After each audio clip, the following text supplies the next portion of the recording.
Seigneur notre Dieu, tu sais qui nous sommes, des hommes qui ont bonne conscience et des hommes qui ont mauvaise conscience, des gens contents et des gens mécontents, des gens rassurés et des gens anxieux, des chrétiens de conviction et des chrétiens de tradition, des croyants, des demi-croyants et des incroyants.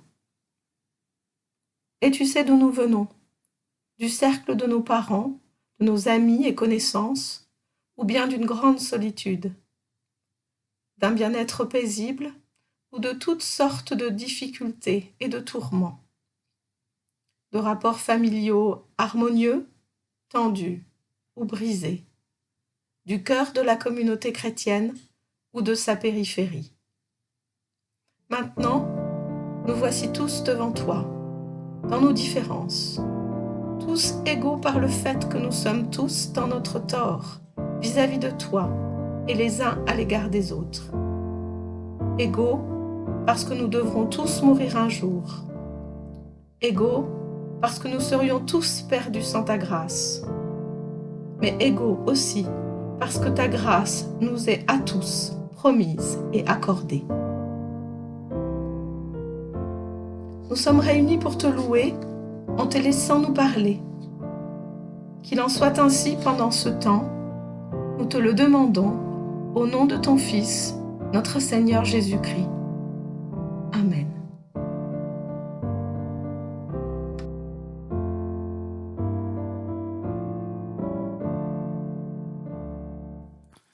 Béni soit Dieu, le Père de notre Seigneur Jésus-Christ. Il nous a bénis de toute bénédiction spirituelle dans les cieux en Christ.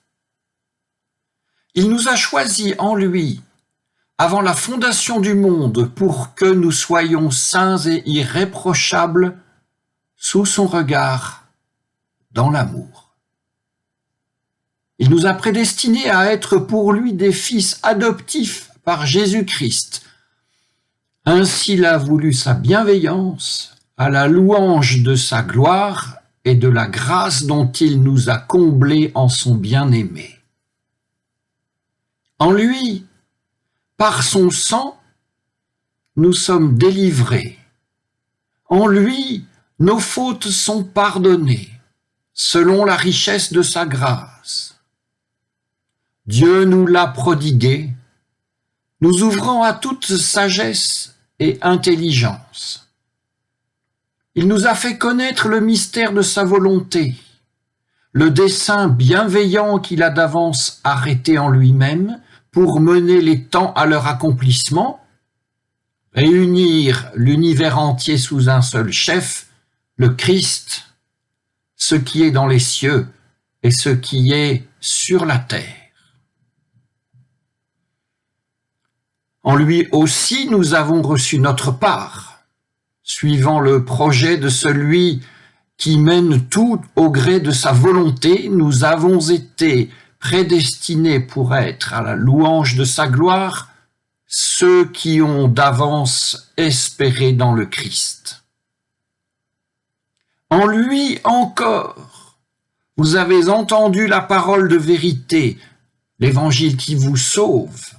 En lui encore vous avez cru, et vous avez été marqués du sceau de l'Esprit promis, l'Esprit Saint, à compte de notre héritage jusqu'à la délivrance finale, où nous en prendrons possession à la louange de sa gloire. Jésus fit venir les 12, et il commença à les envoyer 2 par 2, en leur donnant autorité sur les esprits impurs. Il leur ordonna de ne rien prendre pour la route, sauf un bâton, pas de pain, pas de sac, pas de monnaie dans la ceinture, et pour chaussures des sandales, et ne mettez pas de tunique. Il leur dit, « Si quelque part vous entrez dans une maison, demeurez-y jusqu'à ce que vous quittiez l'endroit. Si une localité ne vous accueille pas, et si l'on ne vous écoute pas, en partant de là, secouez la poussière de vos pieds. Ils auront là un témoignage. Ils partirent. Et ils proclamèrent qu'il fallait se convertir. Ils chassaient beaucoup de démons, ils faisaient des onctions d'huile à beaucoup de malades, et ils les guérissaient.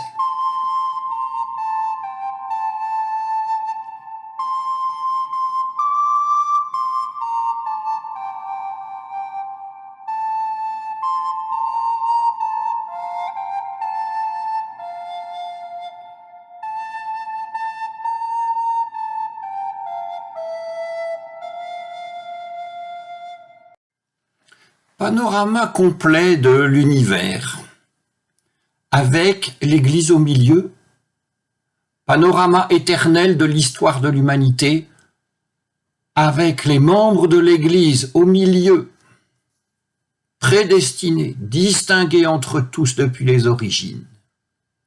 Nous avons, avec ces quelques versets de l'Épître aux Éphésiens, de quoi nourrir et justifier toute une conception de l'Église. S'il nous prend de vouloir nourrir et justifier bibliquement l'histoire, la structure et le fonctionnement de l'Église qui est la nôtre, oui, nous avons ici tout ce qu'il faut, toute la doctrine qu'il faut. Et c'est avec un aplomb considérable que ces choses sont affirmées. Répétons encore, choisi, prédestiné avant la fondation du monde, saints et irréprochables sous son regard, connaissant le mystère de sa volonté, eh bien l'auteur de l'Épître aux Éphésiens y va tout de même assez fort dans le registre de la certitude et de la doctrine, au point que nous nous demandons, l'Église au fond, mais l'Église, est-elle fille de la doctrine? Les experts en Nouveau Testament nous disent que l'Épître aux Éphésiens date de 60 ou 61 après Jésus-Christ. Et nous voici, nous, en face de divers textes, une génération après la mort et la résurrection de Jésus de Nazareth, des textes de doctrine éphésiens comme nous l'avons lu, affirmatifs et massifs, sont déjà produits et sans doute bien diffusés, alors que les évangiles, et de fait Marc, en premier, n'existent pas encore. Il faudrait bien entendu considérer que ces deux textes que nous venons de lire, Marc et Éphésiens, n'ont pas été produits aux mêmes endroits, Rome pour l'un, l'Asie mineure pour l'autre.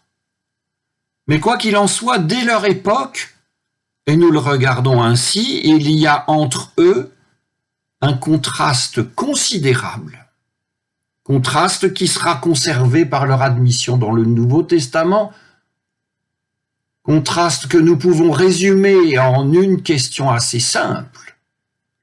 La fin de l'histoire, l'achèvement du plan de Dieu, est-ce l'advenu de l'Église ou est-ce l'émergence d'une humanité nouvelle composée d'humains renouvelés par l'audition et la méditation de la parole de Jésus-Christ?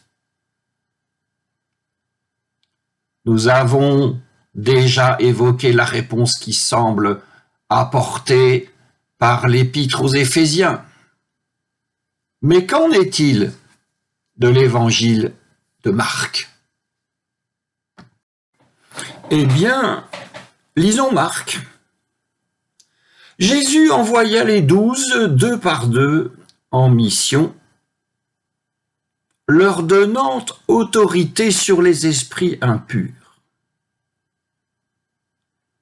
La mission des 12, ainsi fondée, était une mission de guérison, ce qui est de nature à nous surprendre.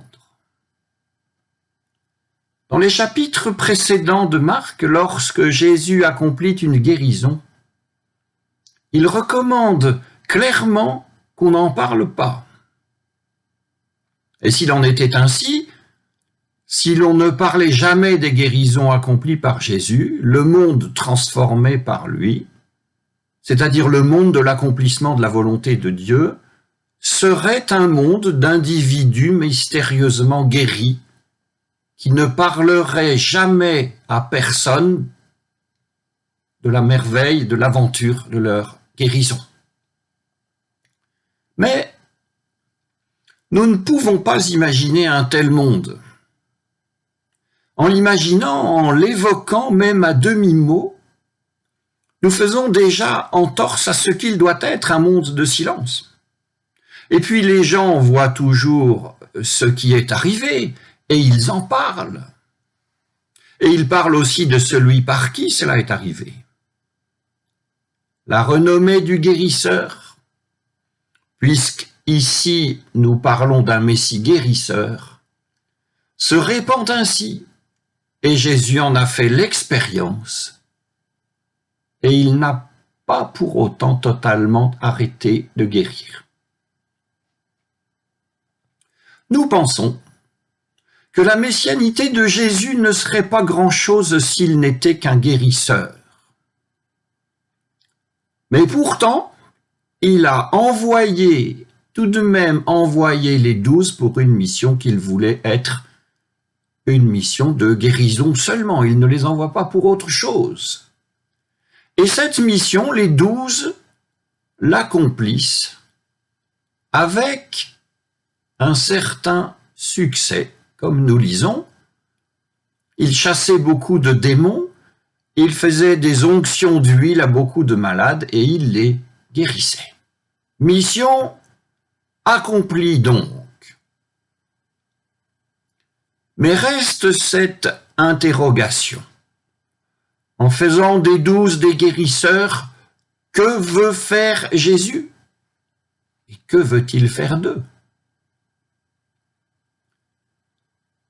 Alors, nous pouvons imaginer que jadis comme aujourd'hui, les gens étaient inquiets pour eux-mêmes et pour les leurs, que la santé n'avait pas de prix, cela devait déjà se dire ainsi, que les missions itinérantes de guérison étaient fréquentes, et nous imaginons par surcroît que leur service pouvait être coûteux. Or, en face d'une telle réalité, Jésus envoie des guérisseurs, avec ce qui ressemble à une éthique du guérisseur. Être pauvre, opérer gratuitement, laisser les gens libres de vous recevoir ou de ne pas vous recevoir. Et c'est intéressant de repérer cela. Peut-être d'ailleurs y a-t-il dans l'intention de Jésus que cette éthique compte au moins autant que les guérisons elles-mêmes, si ce n'est plus. La mission de guérison menée par les 12, qui semble bien être efficace, doit générer d'elle-même tout ce qu'il faut de tentation pour éprouver une éthique de la gratuité. Alors, Jésus, que veut-il faire des 12 ? Des guérisseurs seulement? Peut-être, mais peut-être pas. Il veut faire d'eux des hommes habités par un profond esprit de générosité et de gratuité. Mais continuons, car il y a plus. Car l'obéissance des 12 à l'ordre de Jésus est une obéissance très partielle. Envoyés pour guérir leurs contemporains, ils les guérissent, mais ils ne se contentent pas de cela. Nous lisons qu'après avoir reçu leurs ordres de mission, ils partirent et ils proclamèrent qu'il fallait se convertir.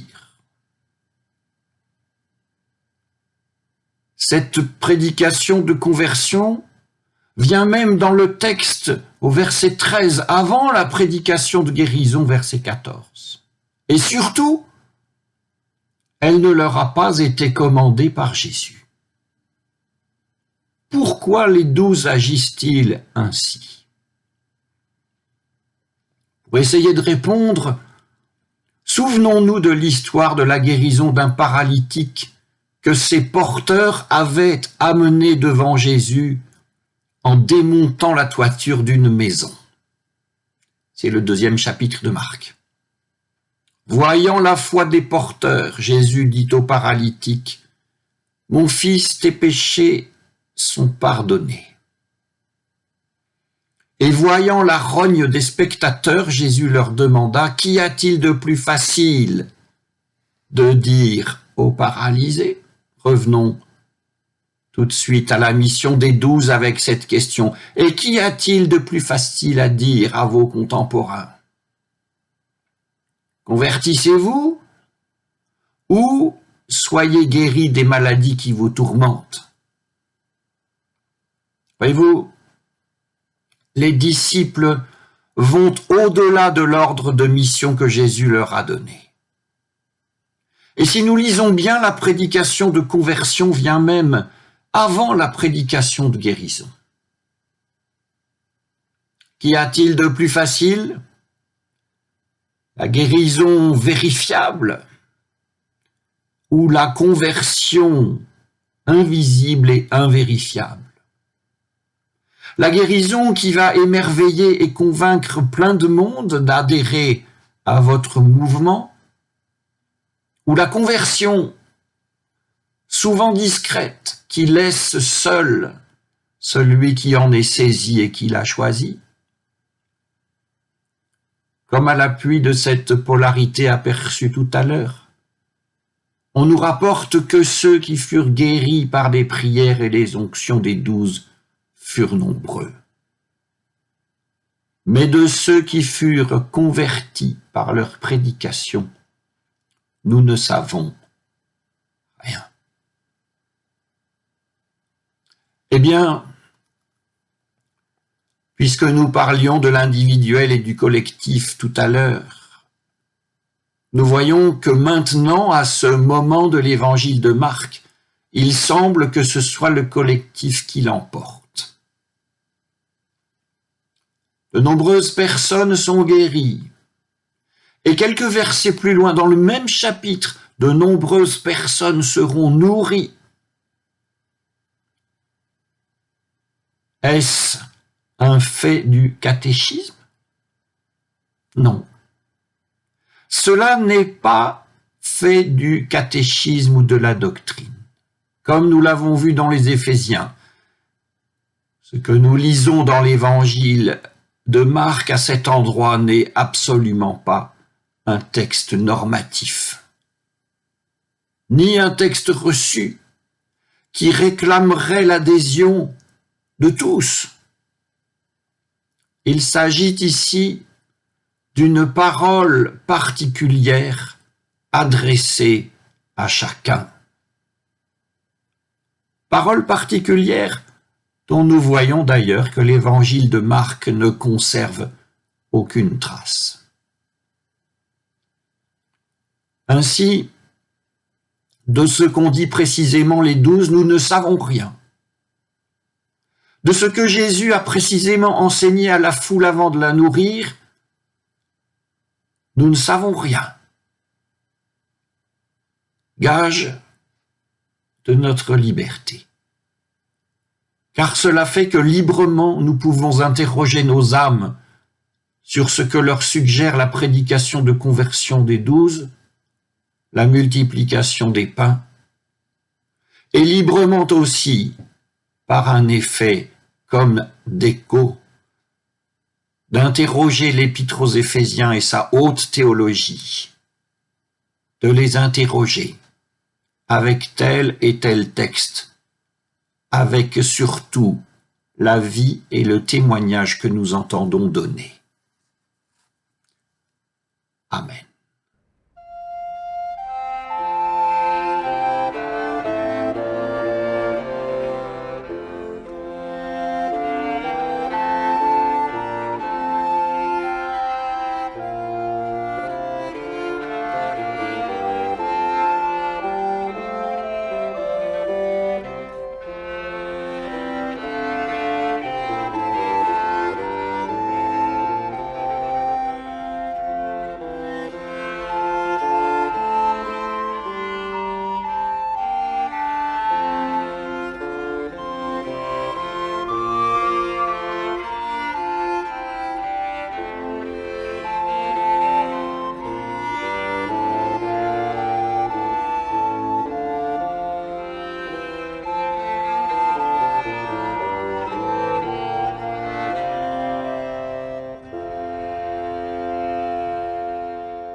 Seigneur notre Dieu, tu nous vois et tu nous entends.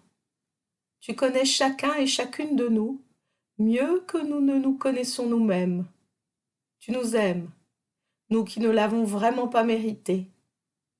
Tu ne te lasses pas de nous venir en aide, alors même que nous sommes sans cesse sur le point de tout compromettre en voulant nous aider nous-mêmes. Tu es le juge, mais aussi le sauveur d'une pauvre humanité égarée. Nous t'en remercions et nous te louons. Nous nous réjouissons à la pensée de voir, au grand jour qui sera le tien, ce à quoi nous pouvons croire dès maintenant, dans la mesure où tu nous en donnes la liberté. Libère-nous à cette fin. Donne-nous de croire en toi, en ta vérité, d'une manière authentique, sincère et agissante. Donne cette foi à beaucoup, donne-la à tous les hommes, donne-la au peuple et au gouvernement, aux riches et aux pauvres, aux bien portants et aux malades, aux prisonniers, à ceux qui se croient libres, aux vieillards et aux jeunes, aux joyeux et aux tristes, aux âmes mélancoliques et aux esprits frivoles. Il n'en est point qui n'ait besoin de croire et qui n'ait la promesse d'y parvenir. Dis aux hommes, dis-le à nous aussi, que tu es pour eux et pour nous un Dieu et un Père miséricordieux. Nous te le demandons au nom de notre Seigneur Jésus-Christ.